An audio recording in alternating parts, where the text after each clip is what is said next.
Welcome to the War Archive, where wars become stories. In the late summer of 1941, British and Soviet forces crossed into Iran from opposite directions. Within 6 days, organized resistance ended. The speed of the collapse drew attention not because Iran was weak, but because it was not. The country was large, geographically complex, and governed by a centralized state that had spent 2 decades strengthening its authority. Yet that structure folded almost as soon as it was tested. The fall did not come at the end of a prolonged campaign. It arrived before most Iranians had time to understand that a war had begun. Tehran was bombed while the country was still formally at peace. British columns entered from the south and west, Soviet formations advanced from the north, and within days the state issued a ceasefire. What appeared to be a military defeat was in fact a political system reaching the edge of its own design. At the center of the puzzle is not how the Allies defeated Iran, but why Iran could not remain what it had built itself to be once it was placed under that kind of pressure. The country had not declared war. It had not mobilized against a neighbor. Yet it was treated as a strategic liability that had to be neutralized with urgency. The explanation does not begin inside Iranian barracks. It begins elsewhere on the Eurasian landmass, where another invasion was unfolding at a scale that forced distant states into sudden dependence on one another. Iran did not fall because it was targeted. It fell because it was suddenly needed. In June 1941, Germany opened the largest land war in history by attacking the Soviet Union. Within weeks, the Red Army was retreating across hundreds of miles, and the survival of the Soviet state became uncertain. For Britain, this transformed the war. The question was no longer how to contain Germany, but whether the Soviet Union could be kept alive long enough to remain in it. What followed was not a search for new allies, but a search for corridors, ports, rail lines, and fuel sources. Victory began to depend on geography as much as armies. And in that emerging logic, Iran appeared not as a sovereign state making diplomatic choices, but as a space through which other nations would need to move in order to survive. By the time the first Allied aircraft crossed Iranian airspace, the shape of Iran's collapse was already forming elsewhere. The war had begun to treat states less as political actors and more as logistical instruments. Iran was about to be tested not as a country, but as a corridor. When German forces surged into the Soviet Union in the summer of 1941, the scale of the retreat forced a redefinition of what supporting an ally meant. Soviet factories were dismantled and loaded onto trains, cities emptied under evacuation orders, and entire armies attempted to regroup behind new defensive lines. What was at stake was no longer territory alone, but whether the Soviet state could continue to function at all. For Britain and its partners, the immediate question became physical rather than diplomatic. Equipment, fuel, and food existed in warehouses and ports across the Allied world, but their value depended entirely on whether they could reach the front in time. In the first months of the war, geography began to exert more influence than declarations or treaties. 2 supply routes were available, and both were inadequate on their own. Arctic convoys ran directly into German naval and air patrols, where ships were lost faster than replacements could be launched. The Pacific route through Vladivostok avoided German interdiction, but relied on a single transcontinental railway already strained by evacuations and troop movements. What was missing was a third path that could carry volume without waiting for winter ice to break or rail bottlenecks to clear. That search quietly reframed Iran's position in the war. It was no longer seen simply as a neutral neighbor on the Soviet periphery, but as a potential answer to a logistical emergency. Its ports opened onto warm seas. Its territory already possessed a north-south railway. Its roads connected the Indian Ocean to the Soviet frontier in ways no other route could replicate. This did not make Iran an ally. It made Iran useful. And usefulness, in a war that threatened to extinguish entire states, carried a different moral weight than formal neutrality. What mattered was not what Iran intended, but whether its territory could be relied upon to function under Allied control. By the time these calculations were made, the character of Iran's neutrality had already changed. It had not been revised in Tehran, but it had been revised in Allied planning rooms, where reliability was beginning to matter more than sovereignty. Iran's sudden importance was not theoretical. It rested on physical systems that had been deliberately built to serve a very different purpose. Over the previous 2 decades, Reza Shah had pushed an aggressive program of centralization and modernization. Roads were cut through mountains, ports were expanded, and a continuous railway was driven from the Caspian Sea to the Persian Gulf. These projects were meant to bind the country together, reduce regional autonomy, and demonstrate that Iran could modernize without foreign guardianship. What had been constructed to make Iran more sovereign now made it legible to foreign planners. Its infrastructure could be measured, mapped, scheduled, and repurposed. In Allied calculations, Iran's internal integration appeared less as a political achievement than as a ready-made logistical corridor waiting to be activated. Oil deepened this transformation. Iranian fields and refineries supplied fuel that already underwrote British operations across the Middle East. Tankers loading at Iranian ports could extend Allied reach across multiple theaters. The same energy that symbolized national development also powered foreign war plans. In this way, Iran's resources were already embedded in a system that reached beyond its borders. From Tehran's perspective, this entanglement did not appear dangerous. It was familiar. British commercial presence in Iranian oil had existed for decades, and the Shah had gradually renegotiated these arrangements to strengthen state control. He saw modernization as a means of reducing dependence, not as a path toward deeper strategic exposure. Yet infrastructure does not belong only to those who build it. Once it exists, it becomes available to those who need it most. By mid-1941, Iran's railways, ports, and oil installations were being assessed not as symbols of independence, but as components in a survival network for another state. Iran had not changed. The meaning of Iran had. What had been designed to consolidate authority at home was beginning to define vulnerability abroad. The country's most visible successes were quietly becoming the reasons it could no longer remain peripheral. Reza Shah did not interpret Iran's new visibility as a warning. He interpreted it as proof that his strategy had worked. By balancing foreign relationships and limiting the leverage of any single power, he believed he had finally moved Iran beyond the era in which outsiders could dictate its political choices.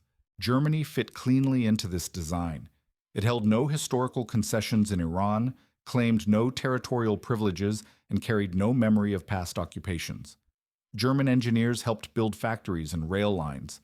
German firms participated in trade. Advisors moved quietly through technical ministries.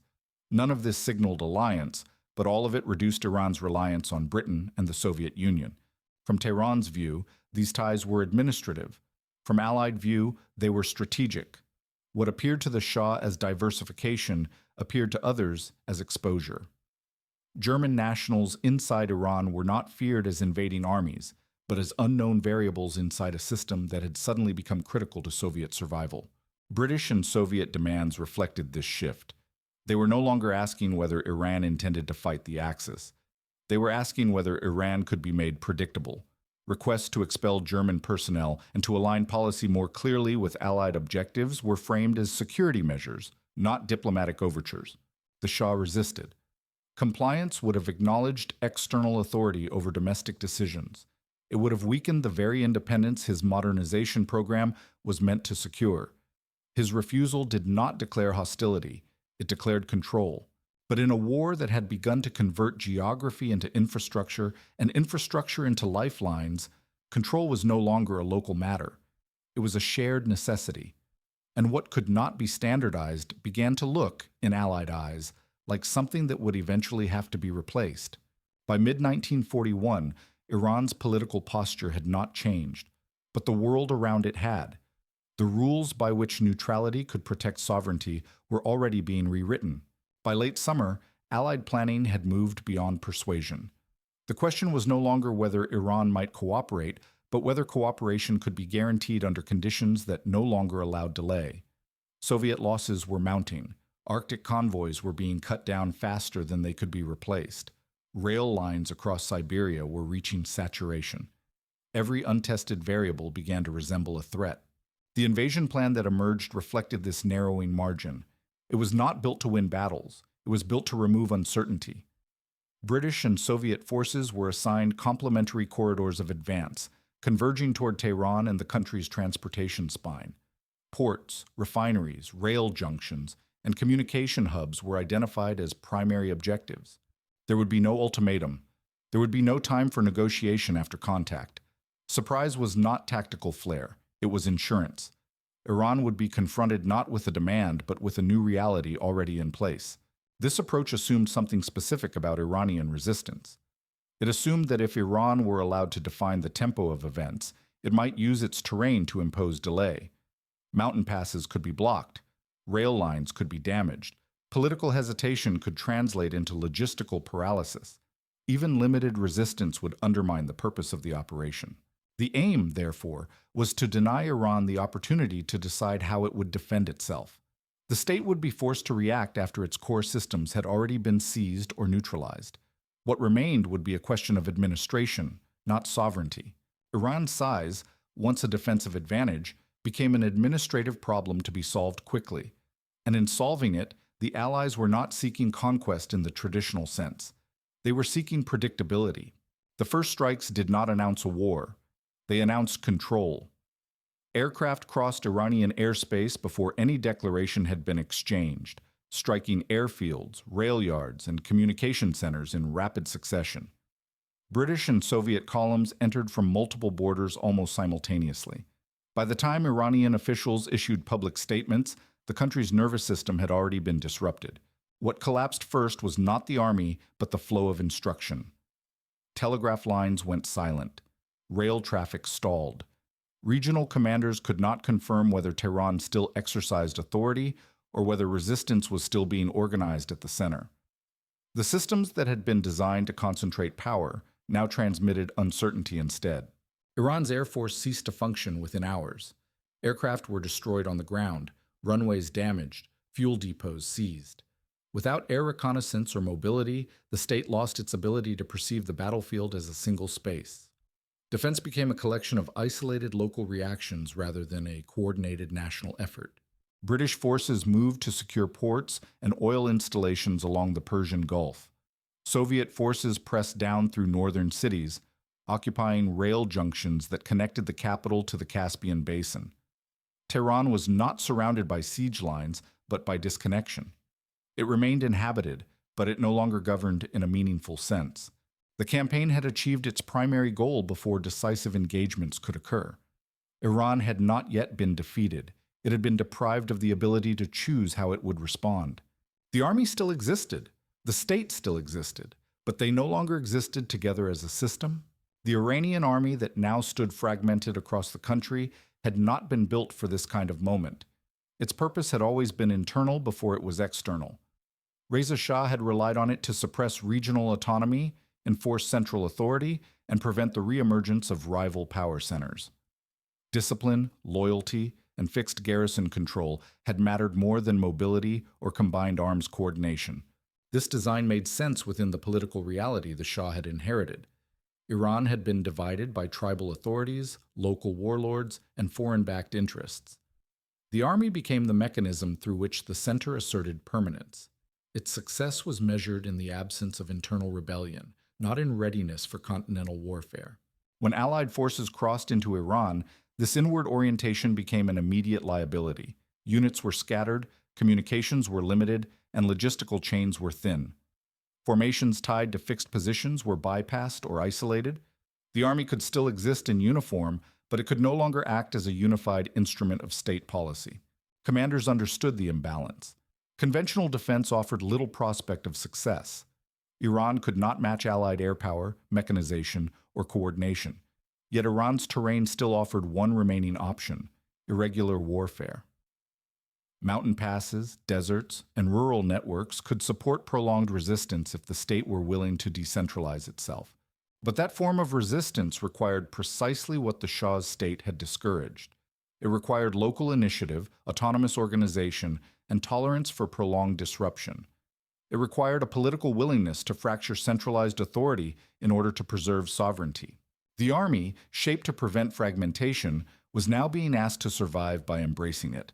The feasibility of such a transformation depended not only on military doctrine, but on society itself. A decentralized resistance draws strength from communities that trust the state enough to absorb hardship on its behalf. In Iran, that social foundation was fragile.